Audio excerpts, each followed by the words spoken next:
The first thing I felt wasn't the sting on my cheek, but the cold. The cold of the kitchen tile seeping through my thin cardigan, a deep, indifferent chill that felt like a final judgment on a life's worth of warmth. My daughter Amelia's words echoed in the sudden silence, sharper than the slap that had sent me stumbling backward over the leg of the dining chair. "Loser!" she had hissed, her face twisted into a mask of contempt I'd never seen before, a stranger wearing my child's skin. How does a single word manage to unravel 70 years of a mother's love, thread by painful thread? Before I dive in, let me know in the comments where you're watching from. And if you enjoy stories like this, please like and subscribe. It helps me keep sharing more. The argument had started, as they always did, over Clara, my younger daughter, my fragile, beautiful storm. Amelia believed I didn't do enough for her, that my quiet stability was a judgment on Clara's chaotic life. Today, it was about the down payment for the new house, the one I had just given Amelia, the culmination of my life's savings. Clara, apparently, had needed emergency money for a new crisis, and Amelia was furious I hadn't offered to drain the rest of my accounts for her. I tried to explain, my voice calm, that my resources weren't infinite, that I had given her everything I could. "You always protected me," Amelia spat, her voice rising. "But you coddle her. You let her fail because you think it makes you look like a saint." The air crackled with a poison that had been brewing for years, a toxic sibling rivalry I had been too blind, or perhaps too hopeful to see. I stood by the counter, the scent of steeped Earl Grey tea hanging in the air, a ghost of the peaceful afternoon I thought we were having. I watched her pace, her movements jerky and unfamiliar. Was I too soft all these years? Had my love somehow curdled into this resentment? She spoke of Clara's struggles as if they were weapons to be used against me, detailing every misstep, every plea for help, framing them as my failures. My hand, trembling slightly, reached for my teacup. "Amelia," I began, "your sister knows she can always come to me. But this house, this was for you, for your future, a solid foundation." She stopped and laughed, a short, ugly sound that had no joy in it. "A foundation? You mean a leash, something to hold over me, just like you hold Clara's mistakes over her." That's when I saw it, the flash in her eyes. Not just anger, but a deep, chilling resentment. It was the look of someone who had rewritten our entire history into a narrative of her own victimhood. I felt a wave of quiet dread wash over me, the kind you feel when you realize you're standing on a cliff edge you didn't even know was there. I told her that wasn't true, that my love was not a transaction. And that's when she struck me. Not a shove, but a hard, open-palmed slap that cracked across the quiet kitchen.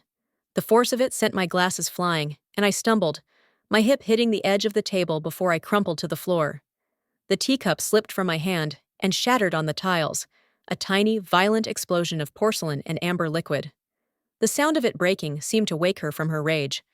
For a moment, her eyes widened, a flicker of the little girl I knew hiding behind the fury. But it vanished as quickly as it came. She looked down at me, sprawled on the floor amidst the wreckage of a cup I'd owned for 30 years, and her face hardened again. She didn't offer a hand. She didn't apologize. She just adjusted the strap of her purse on her shoulder, turned, and walked out the back door, letting it slam shut behind her. The silence she left behind was louder than her shouting. It was a heavy, suffocating thing, filled with the hum of the refrigerator and the frantic beating of my own heart. I lay there for a long time, the sticky warmth of the cooling tea soaking into my sleeve. Every part of me ached, but it was a dull pain compared to the sharp, piercing agony in my chest. Have you ever looked at the person you love most in the world and seen nothing but a stranger looking back at you? Slowly, painstakingly, I pushed myself up, my joints protesting. I picked up my glasses from under the table. One of the lenses was cracked, a spiderweb splintering my vision. It felt fitting. The world I knew had been shattered just as completely. I ignored the broken china, the puddle of tea, and walked on unsteady legs to my armchair in the living room. I sank into it, pulling my grandmother's old Afghan over my legs, seeking a comfort that wasn't there. That's when my phone buzzed on the side table. A text message. It was from Amelia. My thumb shook as I swiped to open it. The words glowed with a sterile blue light in the dimming room. "Stay away from me, your sister is better than you." There was no punctuation, just a raw, brutal finality. All the air left my lungs. It wasn't an apology, it was an execution. This was it then, the final severing. After a lifetime of lullabies, scraped knees, birthday parties, and quiet reassurances, it all came down to this: a cold dismissal via text. I stared at the screen, the words blurring through the crack in my glasses. I thought about a long, elaborate reply, a defense of my love, a plea for her to see reason. But what was the point? She had made her choice. She had drawn her line in the sand. My fingers moved, almost of their own accord, and typed back a single word, pressing send before my heart could object. Okay. The word hung there in the digital space between us, small and quiet and devastatingly final. A profound and terrible calm settled over me. It wasn't peace. It was the quiet that comes after a bomb detonates, when all the noise is over and you're left in the ringing silence of the fallout. She thought she had all the power. She thought my money, my love, my support were things she was entitled to, things she could take or discard at will. But she had forgotten one crucial detail. She had forgotten what my late husband always said about me, that my quietness was not weakness, but patience, that I observed everything. I sat there in the growing darkness for another hour. Then, with a resolve that felt like it was forged in ice, I stood up. I walked past the mess in the kitchen and went directly to my office, to the old oak filing cabinet in the corner. My hands were steady now. I pulled open the bottom drawer, the one that held all the important documents, and retrieved a thick, beige folder. I placed it on the desk under the light of my lamp. The label, written in my own careful cursive, read, "Amelia, Property and Trust." She thought the house was a gift. She never understood it was a conditional endowment, managed by a trust I still fully controlled. I opened the folder, and the first document on top was a copy of the mortgage agreement. The bank's logo was printed neatly in the top left corner, and a series of highlighted clauses detailed the terms of payment, terms that were, until the final signature went through on Friday, entirely at my discretion. A single phone call was all it would take. I remember the day I taught Amelia how to sign her name. She must have been 5, her small hand wrapped around a thick blue crayon. Her tongue stuck out in concentration as she tried to copy the letters I'd written for her. The light from the window had caught the dust motes dancing in the air, and her hair, the color of spun gold, seemed to glow like a halo. I'd felt a surge of love so fierce it was almost painful, a promise whispered to the universe that I would build a world safe enough for this perfect, luminous child. But how do you protect a child from the person they become? The file on my desk felt heavier than a tombstone. Through the cracked lens of my glasses, the bank's logo seemed to swim, a smug, corporate symbol of the life I had just handed over. 5 hours. The title mentioned 5 hours. My husband, Robert, had been the pragmatic one. He used to say, "Jessica, your heart is a beautiful, open house, but you need to learn to lock the doors at night." I never understood what he meant until now. My doors had been kicked in, the frame splintered, and the thief was my own daughter. I picked up a photograph tucked into the folder's flap. It was from Amelia's university graduation. She stood between Robert and me, her smile wide and genuine, her arm linked through mine. There was a time when she'd call me 3 times a day, just to share a silly thought or ask what I was making for dinner. We were a unit, a fortress. What had happened to that girl? Where did the rot set in? I suspect it started when Clara's problems began to eclipse everything else. Clara, my younger daughter, was a whirlwind of drama and poetry, of missed opportunities and desperate phone calls. Amelia, ever the responsible one, had become her reluctant guardian, a role she took on with a grim sense of duty that slowly, over the years, curdled into resentment. A resentment aimed not at her sister, but at me. She saw my support for Clara as a betrayal of her. Did I build her a pedestal so high she forgot how to see the ground I was standing on? The thought was a cold stone in my gut. I had wanted to give her every advantage, every tool to build a life better than my own. But perhaps in giving her everything, I had failed to teach her the value of anything. She saw my savings not as the result of 40 years of careful work, of Robert and me skipping vacations and driving old cars, but as an infinite well she was entitled to drink from. And when I finally said no, the well was for her sister too. She had tried to burn it all down. My gaze fell back to the mortgage agreement. There it was, in black and white. Funding contingent upon final verification of benefactor's liquid assets, to be confirmed no later than Friday, 17th of October. Today was Tuesday. I had 3 days, but the title promised 5 hours. The rage that had been a cold, hard knot in my chest began to thaw, replaced by a slow, simmering heat. It was the quiet, methodical anger of the deeply wronged. I ran my finger over the signature line, still blank. The bank had sent me the final copy to sign and return. They had already approved the loan based on my guarantee and the transfer of the down payment. It was a formality, they said, a rubber stamp. But it wasn't. It was a kill switch, and my finger was hovering right over it. Tell me, what is the duty of a parent when their child becomes the storm that threatens to sink you both? Do you go down with the ship, clinging to the wreckage of what you once were? Or do you cut the anchor and save yourself? For years, I had been bailing water, trying to keep both my daughters afloat, believing that my love was strong enough to calm any sea. But Amelia's slap wasn't a wave. It was a torpedo, aimed directly at the heart of the vessel. The house wasn't just a house. It was a symbol. It was the future she felt she was owed, the one she believed I was withholding from Clara. By giving it to her, I thought I was proving my love was balanced, that I could care for both my children.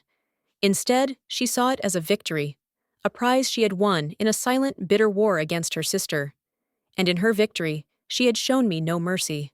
I thought about the missed calls that the title promised. 30 of them. A part of me, the mother in me, shrank from the thought of the panic and fury that would fuel those calls. But another part of me, a part I hadn't met before, a woman made of steel and ice, leaned into it. She deserved to feel a fraction of the desolation she had left me in. My hand moved from the document to the telephone on the desk. My fingers rested on the cool plastic of the receiver. It would be so easy. A call to my personal banker, a man I'd known for 20 years. A few calm words. I'm withdrawing my guarantee. Terminate the application. It would be done in minutes. She had left me injured on my kitchen floor, surrounded by shattered memories, and then texted me a final, brutal dismissal. I replied, "Okay." And in that single word, I had unknowingly set myself free. It was an acceptance not of her terms, but of the truth. The daughter I knew was gone. In her place was a stranger, and I owed this stranger nothing. My duty was no longer to her happiness, but to my own survival. I was about to pick up the phone when my eyes caught another document, paper-clipped to the back of the mortgage agreement. It was thinner, a single page. It wasn't from the bank. It was a carbon copy of a notarized letter, dated 3 weeks ago. My blood ran cold as I read it. It was a formal declaration, signed by Amelia. It was a preliminary application for a conservatorship over my estate, citing declining mental acuity and financial mismanagement, specifically mentioning my irresponsible and enabling support of my younger daughter, Clara. She had been planning this for weeks. The fight, the slap, it wasn't a loss of control. It was a pretext. She was building a case against me. The house wasn't a gift to her. It was the first asset she planned to seize after having me declared incompetent. The betrayal was so profound, so reptilian in its cold-blooded calculation, that I couldn't breathe. She hadn't just slapped me. She had been methodically digging my grave. And my money was meant to pay for the shovel. The world didn't just tilt on its axis. It fell away completely, leaving me floating in a cold, silent void. The carbon copy felt impossibly sharp against my fingertips, a single sheet of paper with the power to annihilate a lifetime of love. Declining mental acuity? Financial mismanagement? The words were clinical, sterile, like a doctor's diagnosis for a terminal disease. But this wasn't a disease. It was an assassination, plotted by my own daughter. Every breath I took was a gasp, sucking in the stale air of my office that now felt like a tomb she had prepared for me. This document, this casual blueprint for my destruction, changed everything. Was there any betrayal deeper than this? I picked up the phone. I didn't have to look up the number. Arthur, my banker, had been a friend of my husband's, a man who had handled our finances for a quarter of a century. My thumb hovered over the call button as a final, desperate memory surfaced. Amelia, age 10, crying in my arms after falling from her bike, her small body racked with sobs, trusting me completely to make the world right again. "I'll always protect you, Mommy," she had whispered into my shoulder. The memory, once a source of warmth, now felt like a shard of ice in my heart. I pressed the button. The phone rang twice before his familiar, steady voice came on the line. "Jessica, is everything all right? It's late." His name was Jacob, not Arthur. My mind corrected itself. Was I already losing my wits? No, this was just the shock. I took a slow, steadying breath, my own calmness surprising me. The voice that came out of my mouth was not the voice of a grieving mother. It was the voice of a queen whose kingdom was under siege. "Jacob," I said, my tone even, "I need you to do something for me immediately. It's regarding the endowment trust for the property on Oakwood Lane." I could hear the gentle surprise in his voice. "Of course. The mortgage for Amelia. Did you need to adjust the closing date? The paperwork is all ready for your final signature." I looked at the conservatorship letter lying on my desk. I could feel the metallic taste of adrenaline at the back of my throat. "No, Jacob, I need you to terminate the application. Immediately. Withdraw the guarantee and recall the down payment from escrow. I want every cent returned to my primary account by morning." There was a stunned silence on the other end of the line. I could picture him in his own quiet study, leaning forward in his chair, concern etching lines on his face. "Jessica, are you sure? This is a major step. Is Amelia aware of this?" A bitter laugh almost escaped my lips. Oh, she was aware of so much more than he could ever imagine. "She is the reason for it," I said, the words as cold and hard as river stones. "There has been a fundamental breach of trust. The deal is off. When someone you love tries to declare you insane to steal from you, does love even matter anymore? Or does survival become the only thing that's real?" He didn't press for details, a testament to his professionalism and perhaps his memory of my late husband's fierce pragmatism. "I understand," he said, his voice now all business. "I will action this immediately.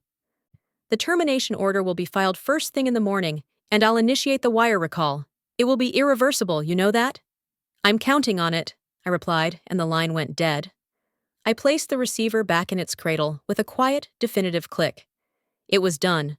The first move in a game I never wanted to play had been made. The silence that followed was different from before.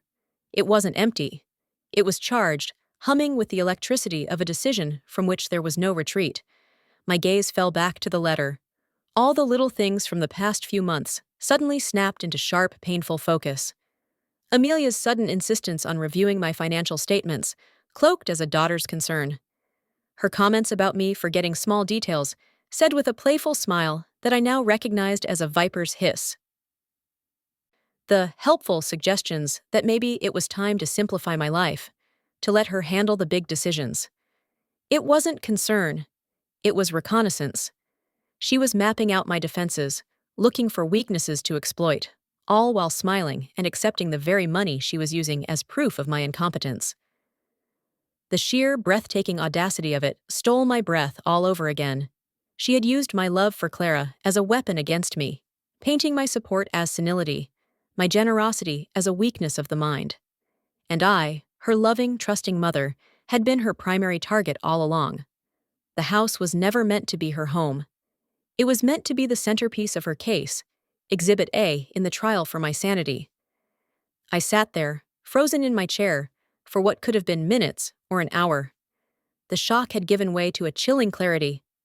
The grief was gone, burned away by the white-hot fire of betrayal. I was not a victim cowering in the dark. I was a woman standing on the edge of a precipice, and I had just learned how to fight for the ground beneath my feet. She thought she had left me injured and defeated.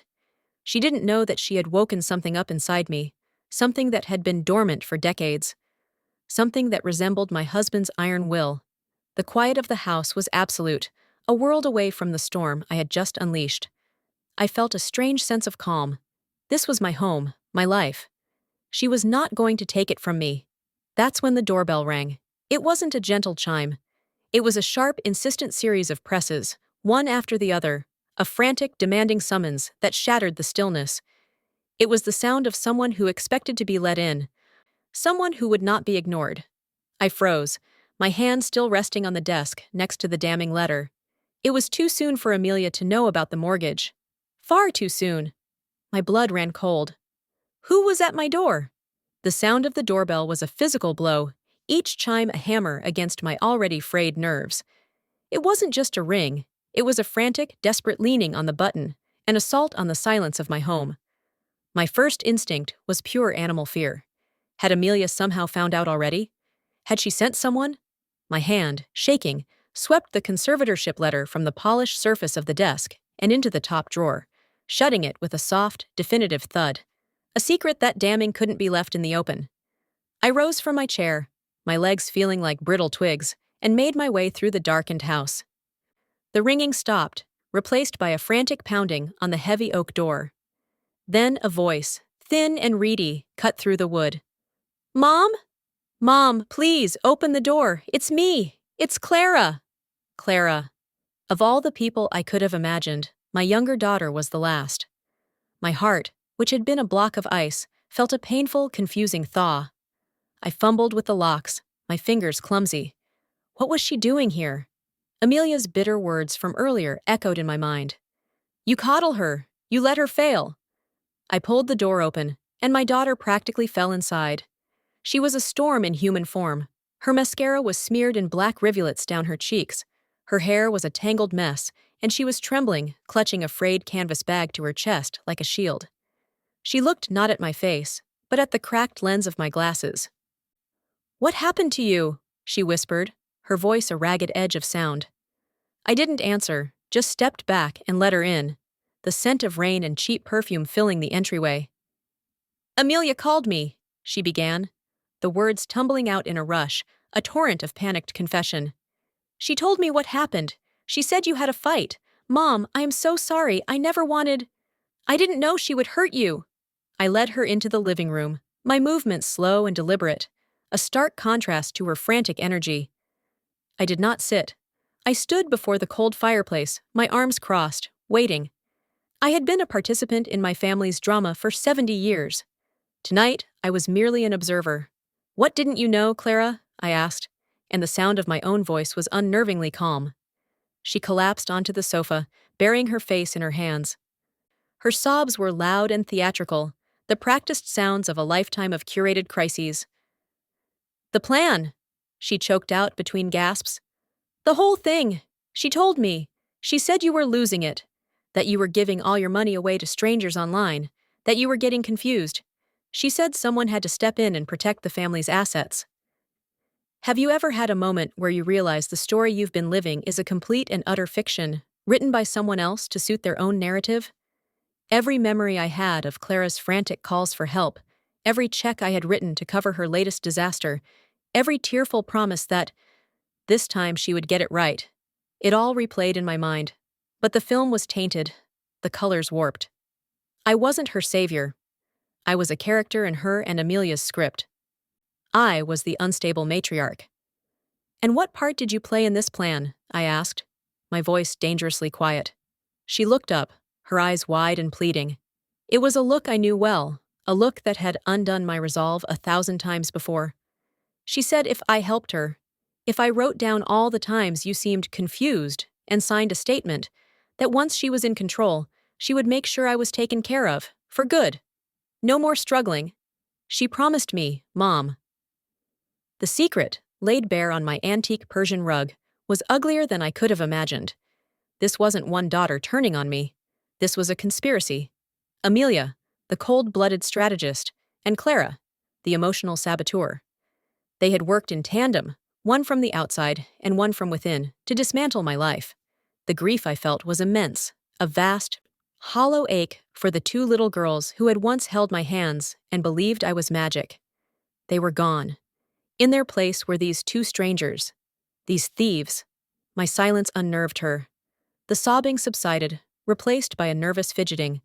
She was waiting for my response, for the familiar pattern of anger, followed by forgiveness, and finally, a check. But the woman who wrote the checks was gone, replaced by the one who canceled mortgages. "She told me you kicked her out," Clara said, her voice now a whine. "She's furious. She said you've lost it completely. She's going to her lawyer first thing in the morning to file the papers for real." "I see," I said. "Thank you for telling me." I turned to walk away, back to the safety of my office, back to the war I now had to plan. But her next words stopped me cold. "Wait," she said, her voice losing its tearful edge, replaced by something sharp and calculating. I turned back slowly. She was sitting up straight now, the mask of the fragile victim slipping. She wiped her eyes with the back of her hand. The performance over. "Amelia was going to give me $100,000 from the estate," she said, her eyes narrowed. "A fresh start. Since you're cutting her off, that means you have the money now. You can just give it to me instead, right? To prove you still love me more than her." The words hung in the air between us, naked and ugly. It wasn't about love, or protection, or family. It was a business transaction. My entire life, my legacy, my love for my children, it had all been reduced to a price tag. And I had just been presented with an invoice. For a long moment, the only sound in the room was the ticking of the grandfather clock in the hall, each tick a tiny, sharp judgment. $100,000. The words seemed to suck all the air from the room, leaving a vacuum where the last of my maternal illusions had been. It was in that moment, looking at my younger daughter's face, no longer tear-streaked and fragile, but sharp, expectant, and greedy, that the final piece of my heart turned to stone. All my life, I had seen Clara as a beautiful, broken bird, and I had spent decades trying to mend her wing, never realizing she was simply holding it at an odd angle to get my attention. How do you say no to a child you've spent a lifetime saying yes to? You find the part of you that loves yourself more than their illusion of you. And that part of me, long dormant and quiet, was now wide awake. "No," I said. The word was small, but it landed in the quiet room with the force of a gavel. Clara blinked, a flicker of confusion in her eyes. It was a word she had seldom heard from me. "No? What do you mean, no?" she stammered, the practiced vulnerability returning to her voice. "Mom, after everything I've done, I came here to warn you, I'm on your side." I saw her then, with a clarity that was as painful as it was liberating. I saw the cheap, gold-plated necklace around her throat, a gift I'd given her for her 30th birthday, already tarnished. I saw the fine lines of discontent etched around her mouth. I saw the desperation in her eyes. But it wasn't the desperation of a victim. It was the hunger of a predator who had just seen her meal walk away. "My side?" I repeated, my voice still level, devoid of the anger she was so used to manipulating. "Your side, Clara, was writing down a list of my supposed failings to help your sister have me declared mentally incompetent. Your side was agreeing to take a six-figure payout in exchange for your testimony. That is the side you chose. You are not on my side. You are on your own." Her face hardened, the mask of the wounded child dissolving into the sneer of a petulant adult who had been denied her prize. "You always loved her more," she shrieked, her voice rising to the familiar, piercing pitch of a tantrum. "You gave her a house. You were going to set her up for life, while I got nothing but scraps. The least you can do is make it even." "The house is gone, Clara," I stated, the words flat and final. "There is no house. There is no money for Amelia, and there is no money for you. The bank of Mom is closed, permanently." It was as if I'd slapped her. She shot up from the sofa, her body vibrating with a rage that was far more honest than her tears had been. "You can't do that," she screamed, pacing in front of the fireplace. "You owe me. For all the years I had to put up with her being the perfect one. For everything. You owe me that money." I watched her, unmoved. It was like watching a film I had seen 100 times before. The plot was always the same. Clara's crisis, Clara's tears, Clara's demands, and my eventual, weary capitulation. But the film had broken. The projector had shut down. I was no longer in the audience. They thought they knew the extent of my wealth. They had only ever seen the surface, the accounts I used for household expenses and gifts. They had no idea about the foundations Robert had built, the trusts and investments locked away so tightly that only I held the key. They were fighting over the loose change in my purse while ignoring the vault in the basement. "I owe you nothing," I said, my voice cutting through her tirade. "I have given you everything. A mother's love, endless support, and more financial bailouts than I can count.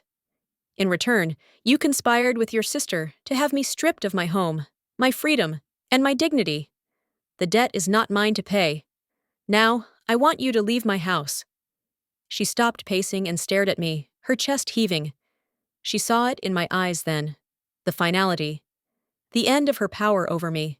And her desperation curdled into something uglier, something feral. "No," she whispered, a strange, chilling smile playing on her lips. "I don't think I will. I think I'll stay. Maybe if I'm here when Amelia's lawyer calls, I'll have a few more things to add to my statement about your instability." She took a step towards me, then another.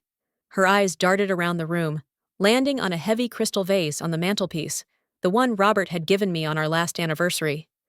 "You can't just throw me out," she hissed, backing me toward the hallway.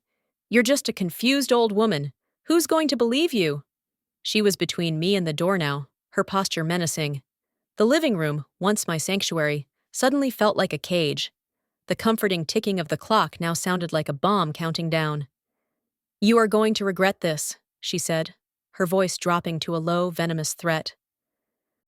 "You have no idea what you've just done." The crystal vase on the mantelpiece caught the lamplight, refracting it into 100 tiny, sharp-edged stars. My husband had given it to me, and my daughter was looking at it like a weapon. A shocking thought, colder and clearer than any I'd had all night, surfaced in my mind. She is going to hurt me. But the revelation that followed was even more stunning. I was not going to let her. Fear was a current running through me, a primal hum, but my mind was a separate entity, standing on the riverbank, observing the flow without being swept away by it. I was a 70-year-old woman with brittle bones and a gentle heart. She was my child. But in this room, at this moment, we were simply two strangers locked in a battle of wills, and only one of us was thinking clearly. "Don't be stupid, Clara," I said, and the sound of my own voice, sharp and commanding, surprised us both. It was Robert's voice, the one he used when a business deal was about to go south. Clara flinched, her rage momentarily short-circuited by confusion. This was not in her script. I was supposed to be weeping, pleading, or cowering. I was not supposed to be in command. What do you do when the person threatening you knows all your weaknesses because you're the one who taught them? You use the one thing they've forgotten you have, a secret of your own. "You are a guest in my home," I continued, taking a slow, deliberate step to the side, putting the heavy armchair between us. "And your welcome has expired." "You can't make me leave," she spat, her bravado returning. "I'll scream. I'll tell the neighbors you're a crazy old woman who attacked me. Who do you think they'll believe?" My eyes drifted to the phone on the hall table. Calling the police was an option, but a messy one. It would be her word against mine, a public spectacle that would play directly into Amelia's hands. No, I needed a different solution, a private one. There was one person my daughters had forgotten about. One person Robert had trusted implicitly, a man who managed the parts of our lives that were kept off the books and out of sight. A man who handled problems. My hand slid into the pocket of my cardigan, and my fingers closed around the smooth, cool shape of my mobile phone. I pulled it out, my movements calm and measured. Clara watched me, a contemptuous sneer on her face. "What are you going to do? Call Amelia? Tell on me?" I ignored her. My thumb moved across the screen, dialing a number I knew by heart. It rang only once. "Yes?" The voice on the other end was deep, calm, and instantly reassuring. "Benjamin, it's Eleanor," I said, my voice steady, my eyes locked on my daughter's. Clara's sneer faltered. She didn't know any Benjamin. "I have a situation at the house. An unstable guest is refusing to leave and has become threatening. I'm afraid it's a security issue." "I understand," Benjamin said, without a flicker of surprise. There was a faint sound of keys jingling in the background. "Are you in immediate danger?" "Not yet," I said, "but the situation is deteriorating. I believe it's time to activate the Clara protocol." A beat of silence, then, "Acknowledged. I'm 20 minutes out." The line went dead. I lowered the phone and met Clara's gaze. Her face, which had been a mask of rage, was now pale with uncertainty. "What was that?" she demanded, her voice losing its edge. "What's the Clara protocol?" "My husband was a brilliant man," I said softly. "He believed in planning for every contingency. He worried about your volatility, your poor judgment, the company you kept. So he put a plan in place to protect me, should the worst ever happen. A protocol to have you removed from my property by private security professionals. Quietly, efficiently, and with binding legal paperwork to ensure you can never return. Every word was a lie. There was no Clara protocol. But Benjamin was real, and he was on his way. And Clara didn't know that. She stared at me, her mind scrambling to process this new reality. The idea that our father had a secret plan specifically to deal with her was a blow to her ego more devastating than any threat I could have made. The power in the room had shifted entirely. I was no longer the cornered victim. I was the architect of her defeat. "You have 15 minutes to walk out that door," I said, my voice as calm as a frozen lake. "If you are still here when Benjamin arrives, you will be escorted out. There will be a restraining order filed by morning. You will never set foot in this house or on this property again. The choice is yours." She stood there, trapped between her rage and her dawning fear. Her eyes darted from me to the door, then back again. The predator had become the prey. The clock in the hall ticked, each second a drumbeat marking the approach of a threat she couldn't see. 5 minutes passed.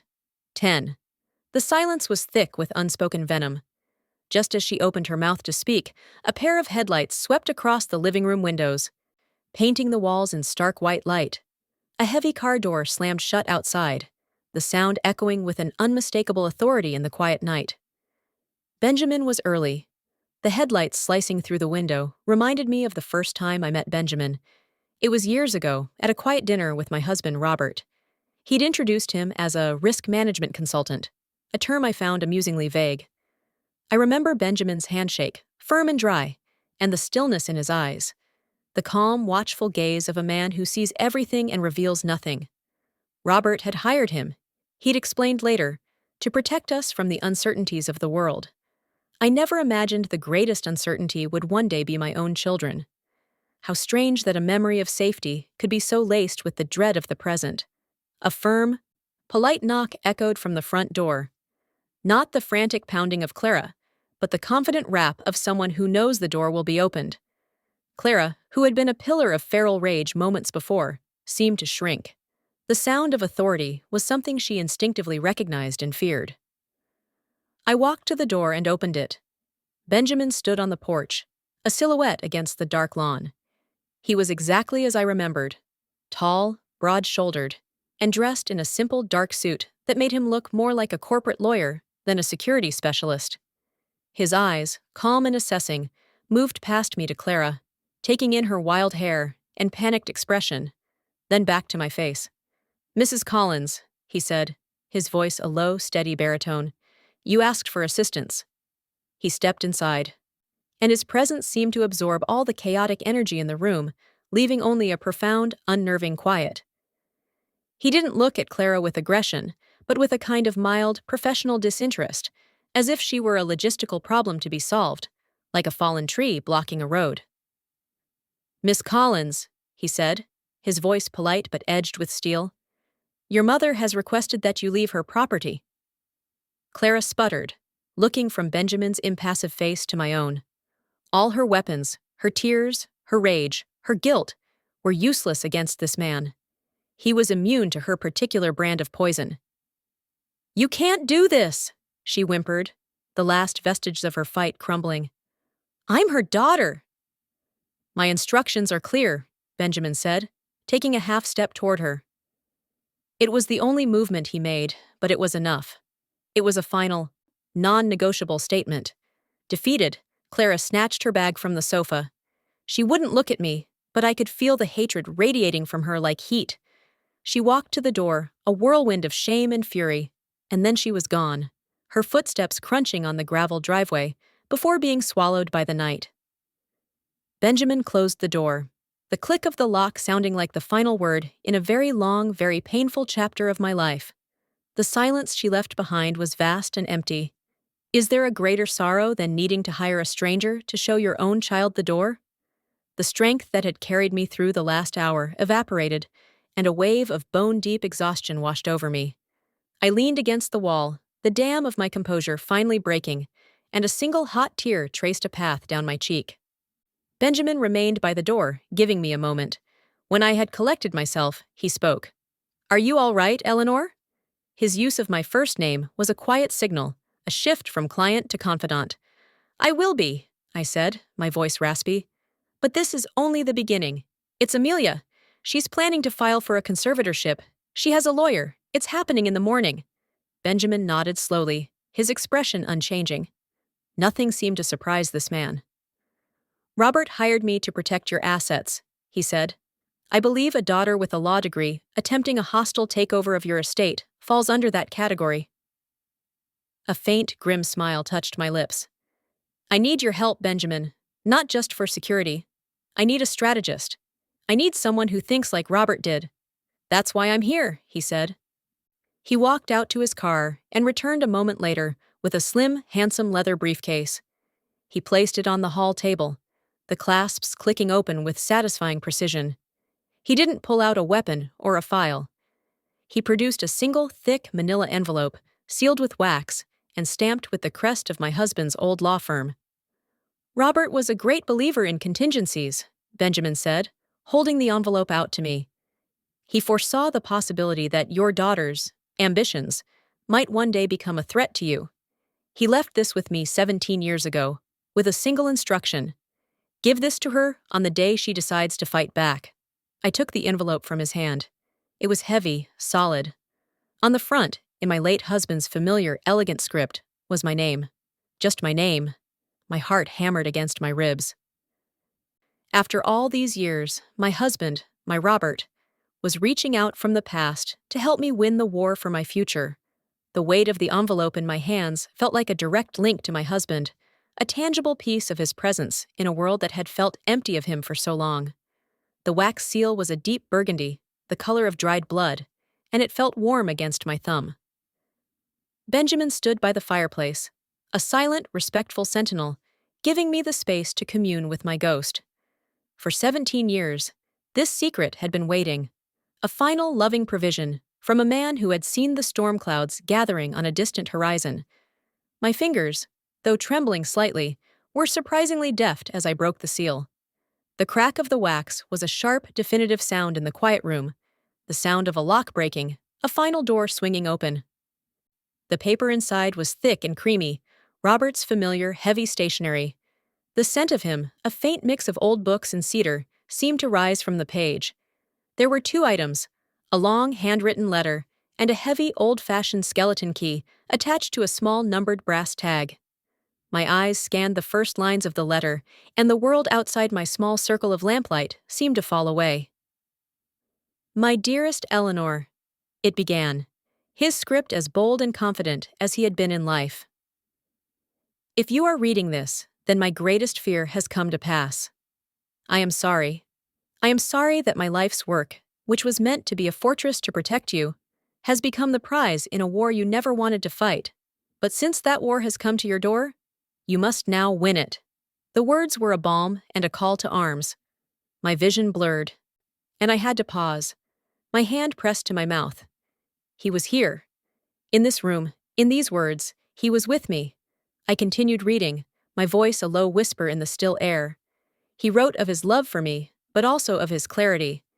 He had seen the fault lines in our daughter's characters long before I was willing to. He called Amelia's ambition a fire without a hearth, brilliant and consuming, but without warmth or loyalty. He described Clara's neediness as a well with no bottom. He had loved them, he wrote, but he had not been blind to them.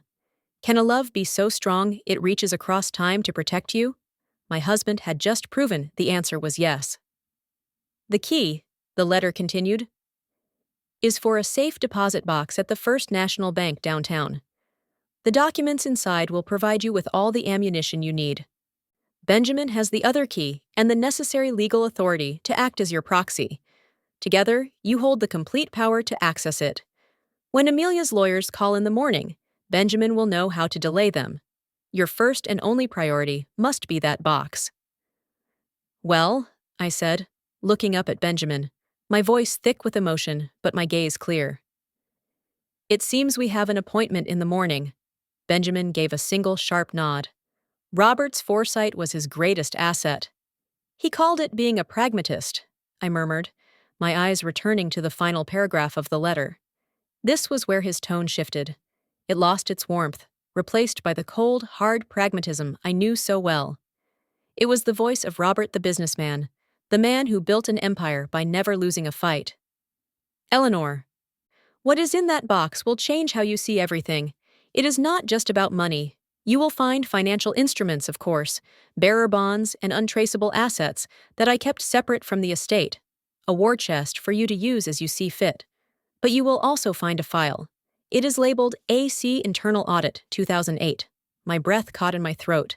2008. Amelia had been just a few years out of law school, working a prestigious summer internship in her father's own legal department. I remembered how proud we were. I discovered it by accident. The letter went on, the elegant script seeming to tighten on the page. A discrepancy in the accounts that led to a quiet internal investigation. She was siphoning money from a subsidiary account, redirecting small amounts into an offshore entity. She was clever, meticulous. She covered her tracks almost perfectly. When I confronted her, she confessed. We were her first major client, and she was already stealing from us, from me. I felt a wave of nausea. I sank into the armchair, the letter shaking in my hand. I had known nothing of this. Robert had borne this secret alone, protecting me, protecting his daughter's future from her own avarice. I made her return the money. The letter concluded. I buried the audit. I told her that if she ever showed anything less than perfect integrity for the rest of her life, I would ruin her. I chose to forgive her then, my love, hoping the fear of God I put into her would be enough to straighten her path. I see now I was wrong. I leave the evidence and the choice to you. You must decide if she still deserves that forgiveness now. The letter lay on the polished wood of the dining table, a ghost in the lamplight. Robert's words were a brand on my heart. A betrayal that was 17 years old felt as fresh and raw as the slap I'd received only hours ago.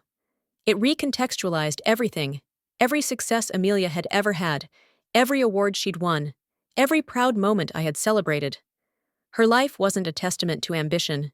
It was a monument to a lie, built on a foundation of theft and deceit that my husband, in his boundless, hopeful love, had helped her bury. I felt a wave of grief so profound it almost buckled my knees, not for myself, but for him. For the lonely burden he had carried, for the pain of looking at his own daughter and knowing her true character, a secret he kept locked away to protect the very family she was now trying to destroy.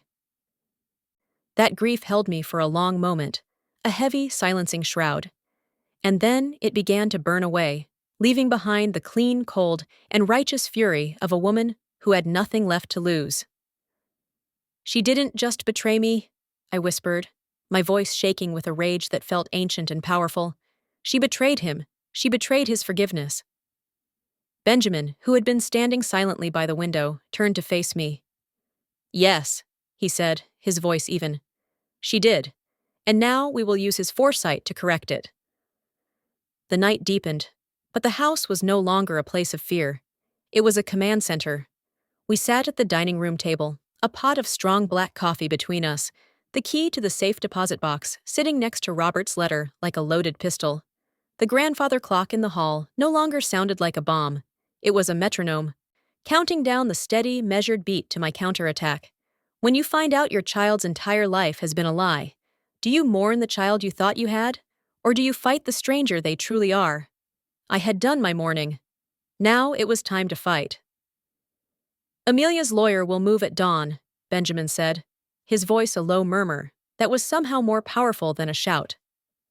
He'll file an emergency petition for temporary conservatorship, citing your erratic behavior, the canceled mortgage, the confrontation with Clara.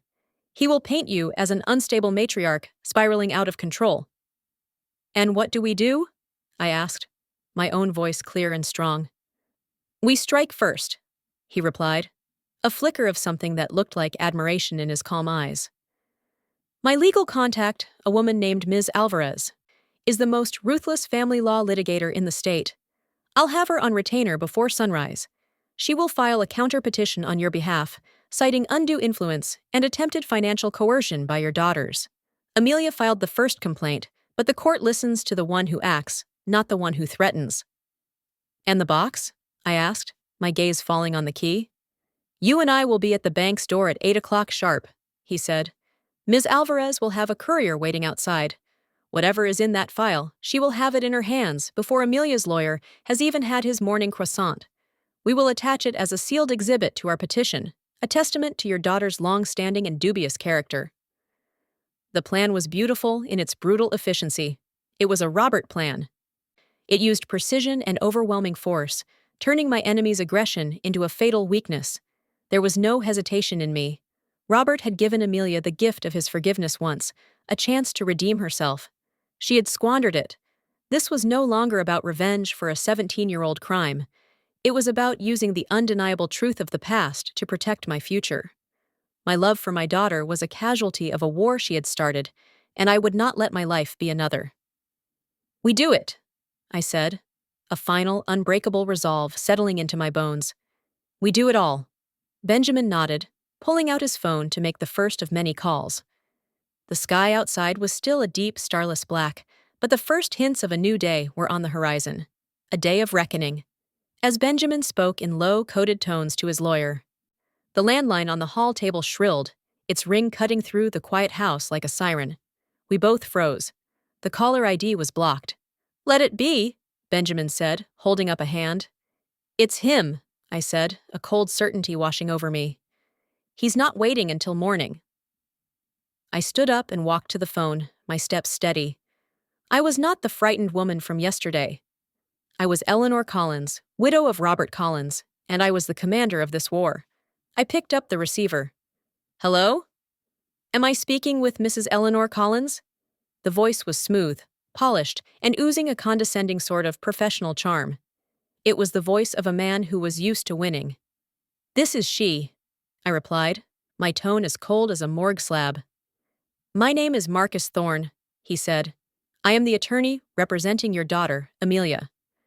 I'm calling as a courtesy before we file with the court in the morning. My client is deeply concerned about your well-being. We have statements from your other daughter, Clara, and we're prepared to seek an immediate temporary order to protect you from yourself. However, Amelia would prefer to handle this amicably within the family. Get to the point, Mr. Thorne, I said. His polished tone faltered for a fraction of a second. Very well, he said, the charm replaced by a sharp edge. Agree to a voluntary conservatorship with Amelia as the primary, and we can avoid a very public, very unpleasant legal battle. Refuse, and I assure you, the court will hear testimony that will not paint you in a favorable light. You have until 8 a.m. to decide. I held the phone to my ear. The lawyer's slick, threatening words hanging in the air like poison gas. He expected me to crumble. He expected tears, fear, a frightened old woman ready to sign away her life to avoid humiliation. He had no idea he was speaking to a ghost, the last remnant of Robert Collins' wife, and she was fresh out of fear. Mr. Thorne, I said, my voice as calm and clear as a winter morning. Thank you for your late-night courtesy. Please extend one of my own to your client. Tell Amelia to consider the implications of the AC internal audit of 2008. You have until 8 a.m. to withdraw your petition. If you fail to do so, I will not only fight it, I will dismantle your client's entire life. Good night. I hung up the phone before he could reply, the satisfying click echoing in the silent house. Across the table, Benjamin's lips curved into the slightest hint of a smile. The sun had not yet risen, but the war had already been won. At precisely 8 o'clock, Benjamin and I stood before the polished steel door of the bank vault. The air was cool and smelled of metal and money.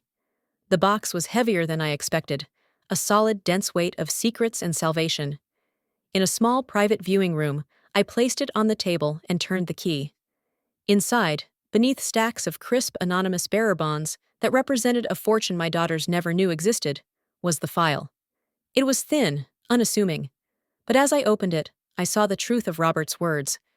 It was all there, the wire transfer records with their coded references, the sworn, notarized statement from Robert's old CFO, detailing the discovery of the embezzlement, and the final, damning page, a confession, handwritten and signed by my daughter, Amelia Collins, acknowledging her crime and the terms of her father's mercy. It was a career-ending, life-destroying bomb, and I was the one holding the detonator. A courier from Ms. Alvarez's office was waiting for us in the lobby. Benjamin handed him a copy of the file, and by 8:45 a.m., our counter petition was filed, with the audit attached as a sealed exhibit. The trap had been set. The rest of the morning passed in a strange, suspended calm.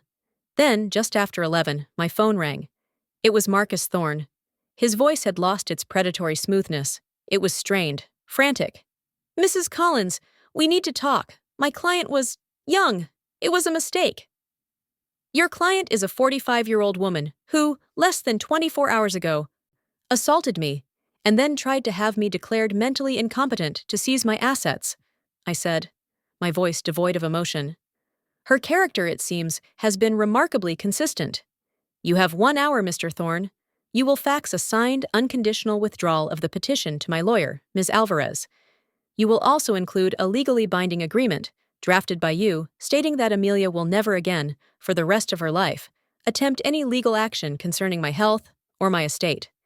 If I do not have it in 60 minutes, I'm instructing Ms. Alvarez to file a motion to unseal that exhibit and to forward a copy to the State Bar Association." I hung up. 5 minutes later, my phone began to ring. The screen flashed with Amelia's name. I placed the phone face up on the dining table and watched it buzz, the sound a frantic, desperate plea. I let it go to voicemail. It immediately began ringing again, and again, and again. Benjamin and I sat in silence, watching as Amelia's panic played out in real time. Each missed call was a small victory, a reversal of the power she had held over me. It was a symphony of her own self-destruction. The 5th call, the 10th, the 20th. By the 30th missed call, the screen was a testament to her unraveling. Finally, the ringing stopped. A moment later, a text message appeared. "Mom, please, call me. I'm so sorry. Please, we can fix this. Don't do this to me. I'll do anything." I looked at the words, a pathetic echo of the cruel, dismissive text she had sent me from this very same phone. She had told me to stay away, that her sister was better than me. She had demanded my absence. I would grant her that wish. Permanently. My thumb moved over the screen. I typed one single word. "Okay." Then I blocked her number. I blocked Clara's too. I looked around my house, the quiet, peaceful sanctuary they had tried to turn into a prison. It was mine again. The battle was over. Forgiveness is a beautiful thing, but it is not a shield to be handed to those who carry swords. For years, I believed a mother's love had to be unconditional, an endless well of second chances. But my husband, my daughters, this terrible, clarifying ordeal, it all taught me a different truth. True strength isn't just about the capacity to forgive, it's about the wisdom to know when forgiveness is a betrayal of yourself. Sometimes the most powerful act of love is to lock the door, not to keep others out, but to finally keep yourself safe inside. What would you have done? Let me know in the comments below. And if my story resonated with you, please subscribe for more.